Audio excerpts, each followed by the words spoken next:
আজ নির্ধারণ হবে পশ্চিমবাংলার পরবর্তী মুখ্যমন্ত্রী কে। আজ ৪ঠা মে, আজকেই পশ্চিমবাংলার ২০২৬ সালের বিধানসভা নির্বাচনের ফলাফল ঘোষণা করা হবে। তো কিন্তু আসল প্রশ্ন, এই নির্বাচনে কে জিতলো এটি বড় কথা নাকি কেন জিতলো সেটি বড় কথা। তৃণমূল কংগ্রেস তাদের রাজ্যের ক্ষমতা ধরে রাখতে মরিয়া, অপরদিকে বিজেপি বা ভারতীয় জনতা পার্টি রাজ্য দখল করতে মরিয়া। যেহেতু তারা একটা কেন্দ্রশাসিত দল, তারা চাইবে কেন্দ্র এবং রাজ্য দুটির মধ্যে শক্তিশালী নেটওয়ার্ক বা বন্টন রাখতে। কিন্তু তৃণমূল কংগ্রেস, তারা যেহেতু একটি স্বায়ত্তশাসিত রাজ্যশাসিত দল, তারা চাইবে তাদের রাজ্য যেন রাজ্যের ভালো মন্দ, রাজ্যের খেয়াল এই সব দেখতে। তৃণমূল কংগ্রেস এবং বিজেপির মধ্যে ভালো কোনো বন্ডিং নেই, যার কারণে তারা কেন্দ্রের মধ্যে শক্তিশালী থাকলেও এবং পশ্চিমবাংলায় এসে তারা তাদের শক্তি হারিয়ে ফেলে। পশ্চিমবাংলায় মুখ্যমন্ত্রী মমতা ব্যানার্জি, তিনি রাজ্যের কোনো কথাই শুনেন, মানে কেন্দ্রের কোনো কথাই শুনেন না। তিনি দিল্লির আইন তিনি মানেন না। তিনি নিজের মতো করেই আইন তৈরি করেছেন এবং নিজের মতো করেই পশ্চিমবাংলা এতদিন পরিচালনা করছেন। এবং এই জিনিসটি ভারতের কেন্দ্রশাসিত যে দল রয়েছে ভারতীয় জনতা পার্টি বিজেপি, তাদের মাথা ব্যথার কারণ।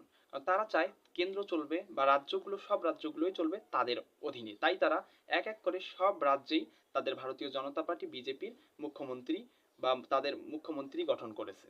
এবং তারই ধারাবাহিকতায় এবার ২০২৬ সালের বিধানসভা নির্বাচনে এবার শুভেন্দু অধিকারী সহ বিভিন্ন বড় বড় যে নেতা আছে বিজেপির, ভারতীয় জনতা পার্টির, তাদেরকে হ্যাভিয়ট প্রার্থী করে বিভিন্ন আসনে দাঁড় করাই দিছে। এবং স্বয়ং প্রধানমন্ত্রী নরেন্দ্র মোদী এবং অমিত শাহর মতো মানুষ, তারা পশ্চিমবাংলার বিভিন্ন জায়গায় তাদের রাজনৈতিক প্রচারণা করেছে বাংলা দখল করার উদ্দেশ্যে। যেহেতু আমাদের এটি শিক্ষামূলক চ্যানেল, তো আমরা শিক্ষামূলক ভাবে যদি এই নির্বাচনটি বিশ্লেষণ করি, তাহলে প্রথমে আমাদের একটা প্রশ্ন আসে, নির্বাচন বলতে কি বুঝি। নির্বাচন বলতে বুঝি জনগণ তাদের মতামত দিয়ে একজন প্রতিনিধি নির্বাচিত করা। তো আমরা ২০২৬ সালের বিধানসভার এই নির্বাচনের বিভিন্ন এক্সিট পোল দেখতেছি। যেহেতু আজকেই ফলাফল ঘোষণা হবে, তো বিভিন্ন এক্সিট পোলে দেখা যাচ্ছে যে এখন প্রশ্ন, এক্সিট পোল আবার কি? এক্সিট পোল হলো যারা নির্বাচনে ভোট দিতে যায় তাদের মতামতের ভিত্তিতে যে ফলাফল নির্ধারণ করা হয় সেটি এক্সিট পোল। তো এক্সিট পোলে দেখা যাচ্ছে ১৮০ থেকে ২০০টির আসন বিজেপি পেয়েছে কোনো কোনো জরিপে, আবার কোনো কোনো জরিপে দেখা যাচ্ছে ২০০ থেকে ২২০টি আসন পেয়েছে আমার তৃণমূল কংগ্রেস।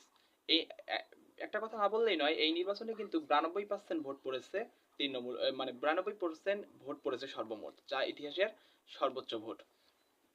এখন এসআইআর, এখন আমাদের এই পুরো নির্বাচনটি বিশ্লেষণ করে আমরা পাই, যেহেতু আজকেই আমাদের একদম ফলাফল ঘোষণা হবে, তো এখনো একদম বোঝা যাচ্ছে না কে হবে। তা বিভিন্ন এক্সিট পোল বিভিন্ন সময় ভুল হয়, কারণ বিগত নির্বাচনগুলোয় আমরা দেখছি বিভিন্ন এক্সিট পোল দিতে যায়, এক্সিট পোলগুলো মানে ভুল হয়েছে। তো কে হবে বাংলার আগামীর মুখ্যমন্ত্রী? নতুন কোনো কি দল আসবে, নাকি কেন্দ্র বাংলা দখল করবে, নাকি তৃণমূল তাদের ক্ষমতা ধরে রাখবে?